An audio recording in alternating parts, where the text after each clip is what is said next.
Қайырлы күн, бүгін мен сіздермен қызыл ірімшік дайындайтын боламын. Алдымен маған лайк басып, тіркеліп, қоңырауша батырмасын басуды ұмытпаңыздар.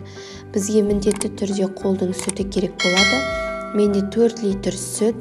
Таза ыдысымызға сүзгіден өткізіп сүтімізді құйып аламыз. Сүтті отқа қойып, қатты ысыған кезде 500 грамм айранымызды құямыз. 4 литр сүтке 500 грамм айранымыз жеткілікті. Мен қолдан ұйытылған айранды пайдаландым. Видеода көрсетілгендей араластырып тұрамыз.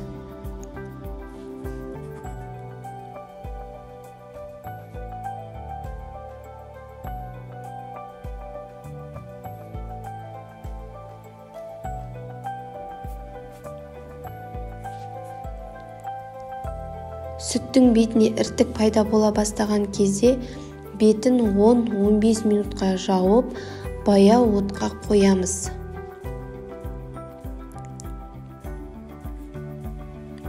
Он 15 минут өткеннен кейін бетін ашып араластырамыз. Бізде осындай көк су бөлініп шыға бастады. Яғни бізде ірімшік пайда бола бастады деген сөз. Бізге ірімшіктің полный дайын болуына 3 сағат уақыт кетеді.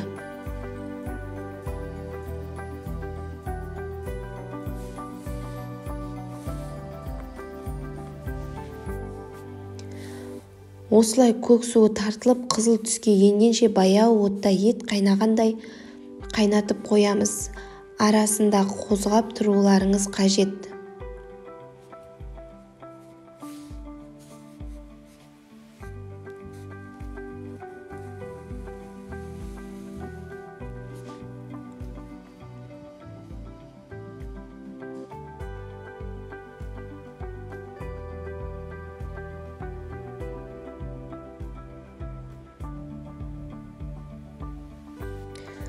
Осылай қызыл түске ене бастаған кезде тағы да араластырып қоямыз.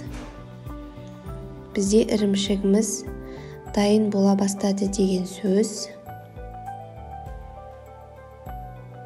Ірімшігіміз осылай қызыл түске енген кезде біз 200 грамм қант саламыз.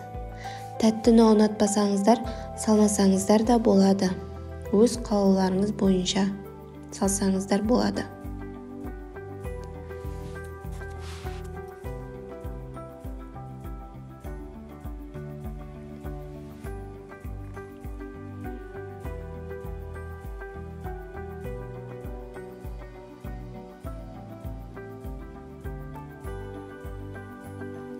Бізде осымен ірімшігіміз дайын.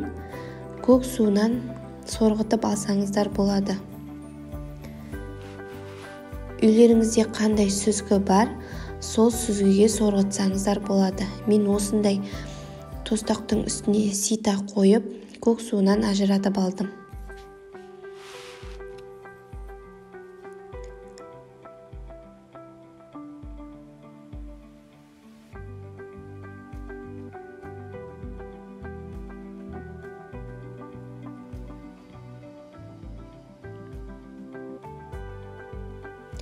Осылай көк суынан ажыратып сүзіп алғаннан кейін сіздер бір түнге қалдырсаңыздар болады, немесе 3 сағаттан кейін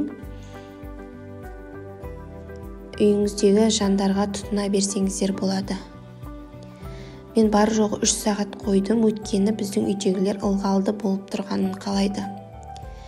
Негізі бір түн қойып алсаңыздар өте қатты құрғақ, дәмді болып шығады.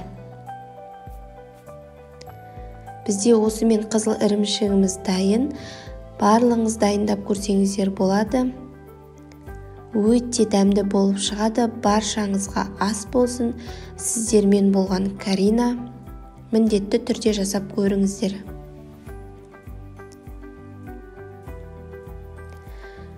Және де менің еңбегімді бағалап, лайк басып, тіркеліп, қоңырауша белгісін басуды ұмытпаңыздар.